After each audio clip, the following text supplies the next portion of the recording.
Chapter 1. Birth in a World of Storms. The first thing he felt was cold. Not metaphorical cold, not emotional cold, real, biting cold that scraped against his skin like invisible needles. His lungs burned as air forced its way into him, dragging him screaming into existence. The sound startled him, his voice, thin and raw, echoing against stone walls and canvas flaps. It didn't sound like the cry of a newborn hero. It sounded weak, fragile. So this is how it starts. Memory came flooding back in jagged fragments. A bedroom lit by a phone screen at 2 a.m. Naruto reruns playing quietly. A final thought. If I were born there, I'd do it better. Then darkness. And now, rough hands lifted him, turning him over. A woman's voice muttered something sharp and irritated in a language he understood instinctively, though he had never learned it beyond pronunciation. Kumo territory, during the war. TCH. Another voicemail, tired, edged with tension. No chakra signature, not even a civilian's trace. The words hit him harder than the cold. No chakra, that wasn't possible. Even civilians had chakra. Every human in the Naruto world did. It was a basic life force, circulating through the body even if they couldn't mold it. Panic bloomed, hot and choking. Check again. Please, check again. Hands pressed against his tiny chest. Fingers brushed his forehead. A pulse of something chakra washed over him, invasive and overwhelming. His instincts screamed, but his body couldn't react. Silence followed. Nothing. The woman finally said. He's blank. A pause. So he's useless to the village. The word landed like a verdict. Useless. The man hesitated. He's still a child, sir. And we're in the middle of the second great ninja war, she snapped. We don't carry liabilities. For a moment, he thought they might kill him. The logic was cold, but he understood it. Ninja villages were not kind places. Resources were stretched thin. Compassion was a luxury. Instead, he was wrapped in coarse cloth and placed into a basket. Drop him at the outer orphanage, the man said quietly. If he survives, he survives. If. The basket moved. The cold faded, replaced by the distant rumble of thunder. And somewhere deep inside his mind, something ancient and patient stirred. A system awakening. He didn't open his eyes right away. He didn't need to. Words appeared, not spoken, not written, but known. Summoning system initializing. Host soul verified. Extra universal origin confirmed. Chakra pathways, non-existent. Alternate energy authorization granted. System status, dormant. If he had been able to smile, he would have, but he did funny noise since he was still in an undeveloped body. Of course I don't have chakra, he thought with grim amusement. That would be too easy. The system didn't explain itself yet. It didn't flood him with tutorials or promises of instant godhood. It simply waited, and so did he. The orphanage on the edge of lightning. The orphanage sat far from the heart of Kumogakure, perched on the rocky outskirts where the land gave way to jagged cliffs and storm-racked plains. It was older than the war and built from dark stone reinforced with iron bands, as if expecting to be struck by lightning at any moment. Which, in the land of lightning, was not paranoia. He was given no name. Names were for children expected to live. The caretaker, an older woman named Misa, took him in with tired eyes and practiced motions. She didn't coo or smile. She checked his breathing, his heartbeat, his reflexes. Then she frowned. No chakraham, she muttered.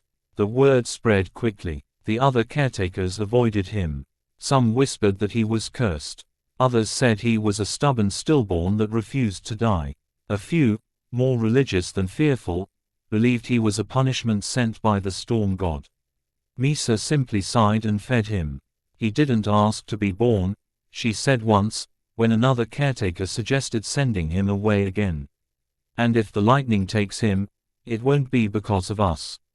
So he stayed, growing without power. He grew slowly, not unnaturally so, just carefully. As an infant, he noticed things no baby should. The way chakra felt when shinobi passed nearby, like pressure changes in the air, like static crawling over skin he couldn't feel. The way children his age glowed faintly, an inner warmth he utterly lacked. When other toddlers stumbled and fell, chakra cushioned them unconsciously. When he fell, he bled almost immediately. By the time he was 3, he understood the truth. He was an anomaly like Rock Lee but worse. The world ran on chakra. Ninja techniques, physical enhancement, even basic health was subtly reinforced by it. Without chakra, his body was fragile, slow to heal, vulnerable to illness, and the children noticed. They didn't bully him outright, not at first. Kumogakure valued strength, yes, but it also valued discipline. Open cruelty was punished by those in charge. Instead, they excluded him. Training games didn't include him. Sparring exercises, accidentally, left him behind. When instructors came to test aptitude, they skipped him without comment. He watched everything from the sidelines. And he learned. Inside, he was anything but helpless. He remembered Naruto, all of it. The wars, the power systems, the volatile politics, the mistakes characters made because they lacked information. He remembered what chakra should feel like, how it flowed, how it was shaped, and more importantly he remembered that chakra was not the only power in existence. Sage energy, natural forces, foreign systems, and summoning. Every summon in Naruto required chakra. But his system didn't. At age 4, during a thunderstorm that rattled the orphanage walls, the system spoke again. Dormant restrictions lifted, basic interface accessible. Host age requirement met. His heart raced. Finally, the interface was simple. A void-like space containing 3 locked panels.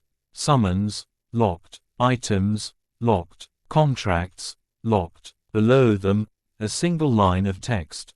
Requirement to unlock. Personal power source established. He stared at it for a long time.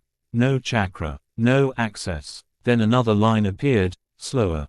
Alternate path detected. Willpower. Suffering threshold, adequate. The system did not comfort him. It evaluated him. And then, initiating first trial. The trial wasn't flashy. No illusions. No monsters. It was just raw pain. A pressure built inside his chest, deep and relentless, as if something invisible was trying to carve channels through his body where none existed. He collapsed, screaming, as the sensation intensified. Caretakers rushed in. Misa held him, shouting for help. But no chakra flowed to soothe him. The pain lasted hours, then days. Fever burned him alive from the inside. His muscles spasmed, his vision blurred, and through it all, the system observed.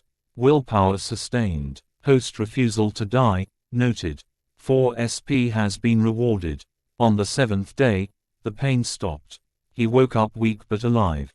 Something invisible settled into place, like a foundation laid beneath a house yet to be built. Personal energy core, established. Type, Summoner's Anchor. Summons panel, unlocked. 4 SP available. He laughed until he cried. He waited weeks before trying, not because the system demanded it but because he was afraid of the potential fallout. What if he summoned something uncontrollable? What if Kumogakure noticed? He chose carefully, reminding himself not to expect plot armor to fix shit. Late at night, alone in the storage shed, he whispered the command.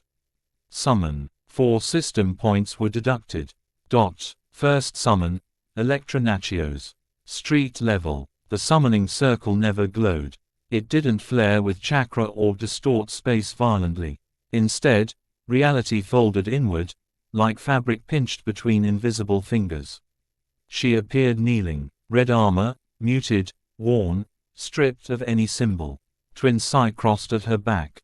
No supernatural aura, no mystical hand resurrection, just a deadly human. Her eyes opened immediately, sharp, assessing and dangerous. She took in the small dark-skinned boy standing before her without surprise, without mockery. "You're not who I expected," she said calmly. The bond locked. Summon confirmed. Entity, Electra Nachios. Tier, street-level assassin. Cost, 4 SP. Loyalty, absolute but fully self-aware. She bowed her head respectfully. "You called," she said. "I answer." He exhaled slowly. "I don't have chakra," he told her. "I'm a child and I intend to survive a ninja war." Elektra studied him for a long moment. Then she smiled, faint, approving. "Good," she said. "That means you'll listen." What Elektra brought: system breakdown. Passive benefits while summoned. Heightened danger awareness, non-chakra based. Combat intuition through observation. Kill zone spatial understanding. Active training capabilities. Silent movement and footwork. Anatomical strike precision, non-lethal and lethal. Weapon discipline, short blades, improvised tools. Psychological conditioning for killing restraint. Important limitation. Elektra cannot overpower a ninja with chakra-enhanced strength. Her value lies in technique, timing, and decision-making, which made her perfect for his current state. 7 years old. By the time he turned 7, whispers followed him. The chakra-less child who never got sick anymore. The boy who learned too quickly. The orphan who sometimes wasn't where he should be. Kumogakure still didn't see him as a threat, just as a lonely, useless kid. That would be their mistake. Standing on the cliff overlooking the village, storm clouds rolling overhead, he clenched his small fists. "This world runs on power," he murmured. "And I don't need chakra to claim mine." Lightning split the sky, and somewhere beyond the veil of reality, countless names waited to be called and countless items were waiting.